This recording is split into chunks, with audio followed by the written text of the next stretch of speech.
జగన్మోహన్ రెడ్డి గారు అవినీతితో ఆర్థికంగా ఈ రాష్ట్రాన్ని ధ్వంసం చేశాడు. నేను 18 ఏళ్ళు చెమటోడ్చి 18 నెలలు చెమటోడ్చి హెలికాప్టర్ ఎక్కి బాగా చెమటలు కార్చి విమానాలు ఎక్కి హెలికాప్టర్ ఎక్కి కష్టపడి గాడిలో పెట్టా అని చెప్తున్నారా?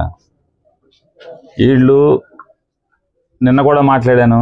జగన్మోహన్ రెడ్డి గారు ఈ రాష్ట్రాన్ని గాడిలో పెట్టి చంద్రబాబు చేసినటువంటి అప్పుల్ని చాలా అంటే విద్యుత్ శాఖలో కానీ చాలా చోట్ల అప్పుల్ని తీర్చి ఈ రాష్ట్రంలో ఉన్నటువంటి రైతాంగానికి గిట్టుబాటు ధర వచ్చిందంటే, రైతు మొఖాన చిరునవ్వు ఉందంటే అది జగన్మోహన్ రెడ్డి గారి యొక్క పాలనలోని.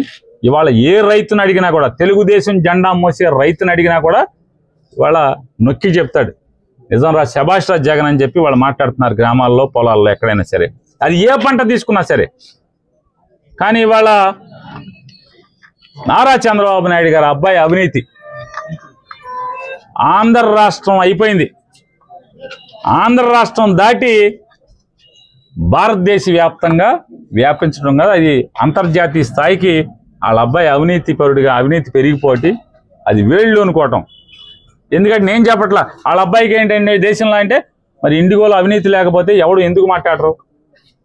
రామ్మోహన్ నాయుడు ఎందుకు మాట్లాడు? ఎందుకు టీవీల దగ్గరికి మీడియాకు వచ్చి అంటే ప్రజలతో మాట్లాడాలంటే ఏకైక మాధ్యమం ఏంటి? మీడియా కదా. మీడియా దగ్గరికి ఎందుకు రాడు? మొహం ఎందుకు చాటేస్తున్నాడు? చంద్రబాబు నాయుడు ప్రతిదానికి తగుదనమ్మా అని బయలుదేరుతాడు కదా. ఏదైనా లోకేష్ గారు ఏం చెప్తున్నారుగా, ఆడోళ్ళు క్రికెట్ గెలిచినా, మగోళ్ళు క్రికెట్ గెలిచినా, అటు ఇటుకి ఆడోళ్ళు క్రికెట్ గెలిచినా కూడా లోకేష్ స్ఫూర్తి అంటున్నారు కదా. మరి ఇండిగోకి లేదా? నేను అనలేదు కదా. అన్నిటికీ తగుదనమ్మా అని బయటకు వచ్చి మాట్లాడతాడు కదా లోకేష్ గారు.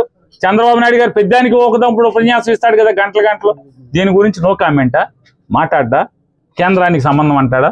ఎందుకు సంబంధం అంటున్నారు?